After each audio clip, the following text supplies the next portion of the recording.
Assalamualaikum warahmatullahi wabarakatuh. Shalom. Om Swastiastu, Namo Buddhaya, Salam Kebajikan. Kami dari kelompok Satu. Saya Esther. Saya Janet. Saya Gabriel. Kami akan mempresentasikan hasil makalah kami yang bertema Analisis Dampak Alokasi Anggaran APBN terhadap Perdagangan Internasional Indonesia dengan guru pembimbing Ibu Anis Nurfaiza, Sarjana Akuntansi. Kami mengucap syukur kepada Tuhan Yang Maha Kuasa karena berkatnya makalah ini dapat diselesaikan dengan baik. Makalah ini disusun untuk memenuhi tugas portofolio mata pelajaran ekonomi semester 6 dengan tema Analisis Dampak Alokasi Anggaran APBN terhadap Perdagangan Internasional. Adapun makalah kami ini yang dilatar belakangi oleh beberapa definisi yaitu APBN, perdagangan internasional dan hubungan antara APBN dan perdagangan internasional. APBN adalah alat utama kebijakan fiskal pemerintah dalam mengelola perekonomian nasional. APBN ini berisi rencana penerimaan dan juga pengeluaran negara yang menjadi pedoman dalam pelaksanaan pembangunan. Perdagangan internasional merupakan kegiatan ekspor-impor barang dan juga jasa antar negara. Dalam sistem ini, ekonomi terbuka seperti Indonesia dengan negara-negara lain yang melibatkan perdagangan internasional memberikan kontribusi besar, sehingga pertumbuhan ekonomi dapat terjadi dan juga peningkatan devisa serta penciptaan lapangan kerja. Adapun hubungan APBN dan juga perdagangan internasional itu sangat erat.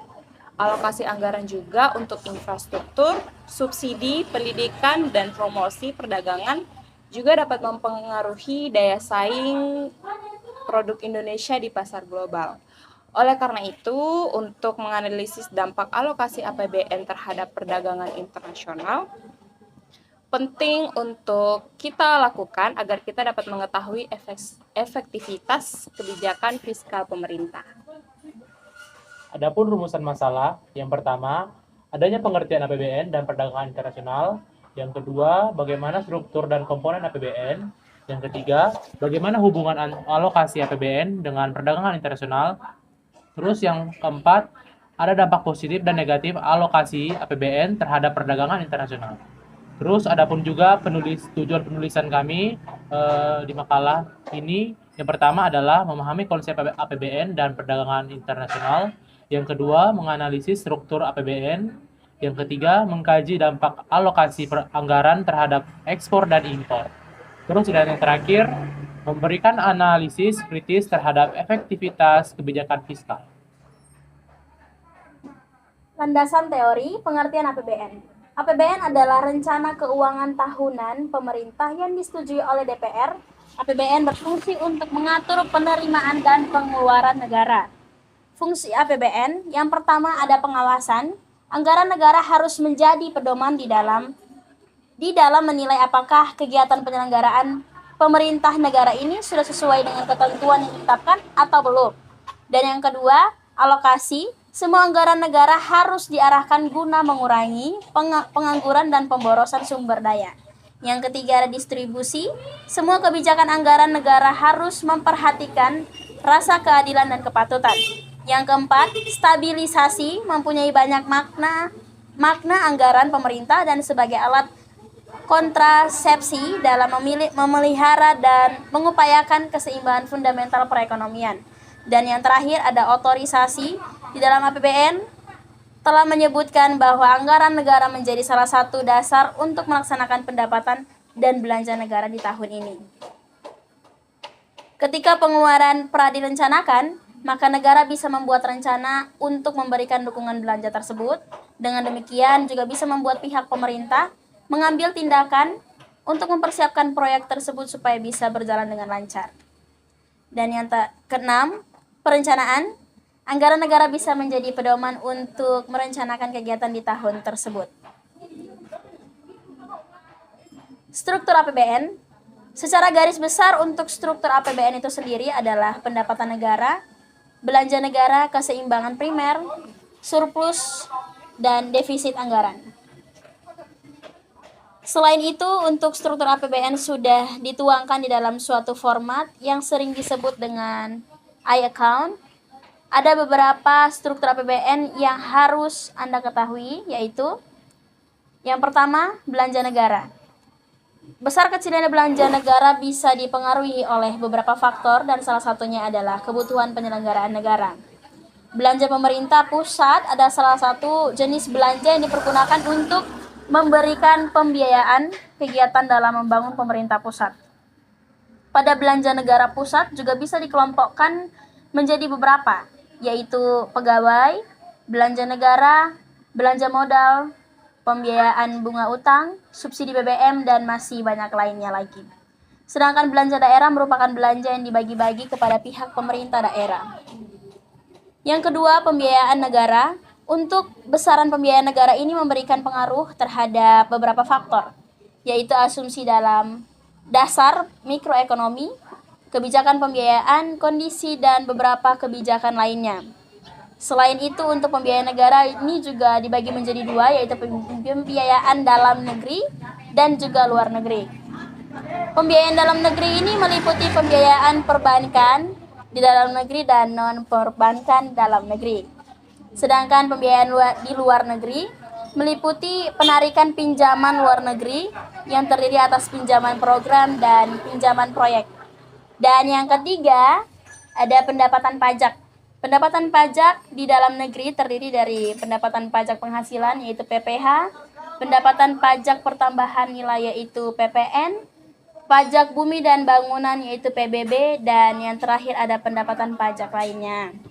Kelola pajak penghasilan PPH 21, dan yang selanjutnya?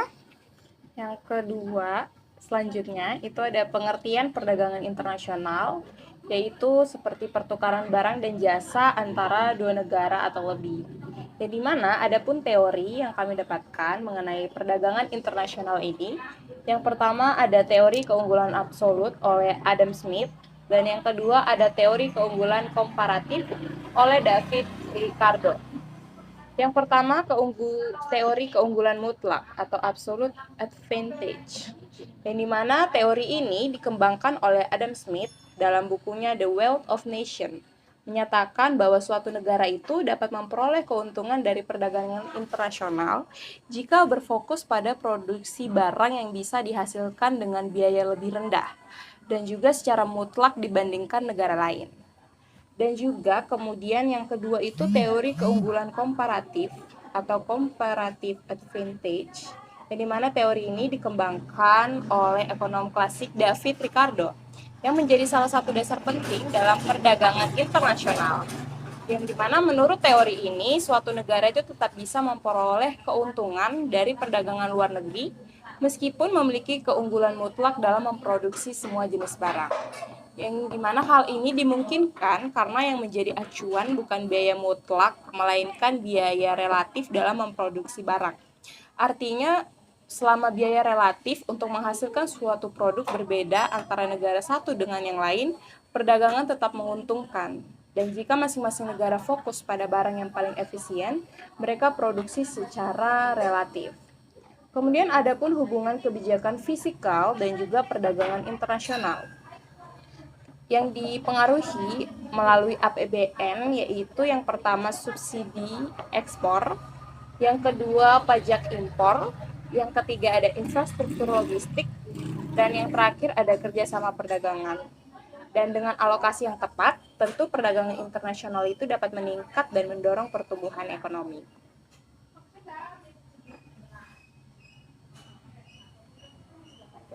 Bab yang ketiga, ada juga data perkembangan APBN di Indonesia.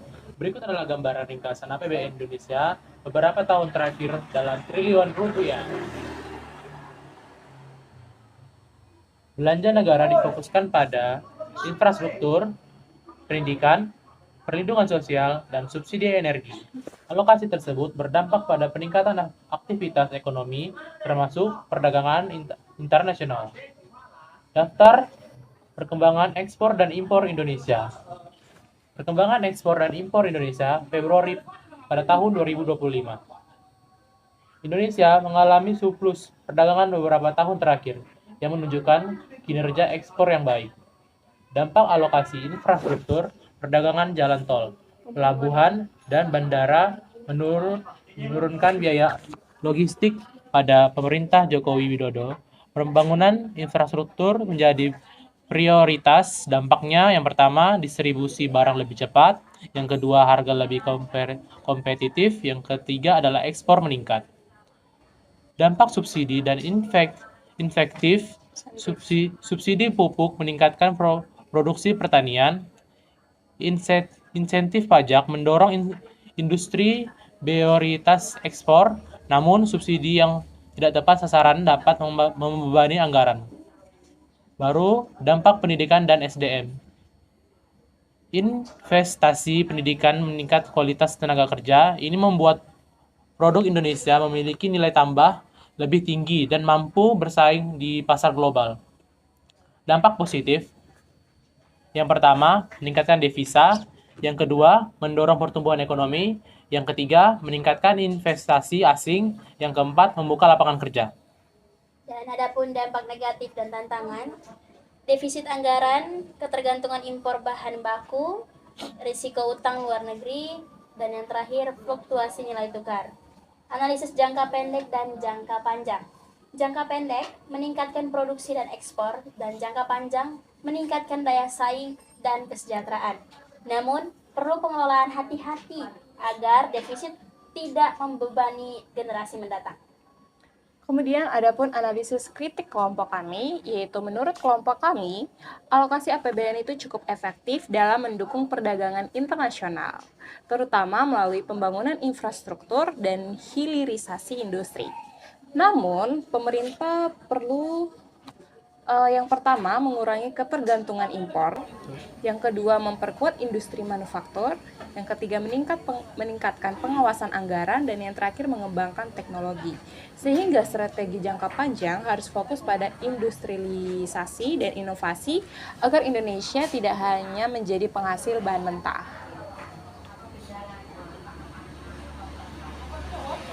Dan yang terakhir ada analisis kritis.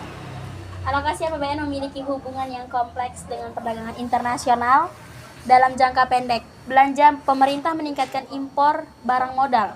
Namun dalam jangka panjang, investasi tersebut meningkatkan kapasitas produksi dan ekspor.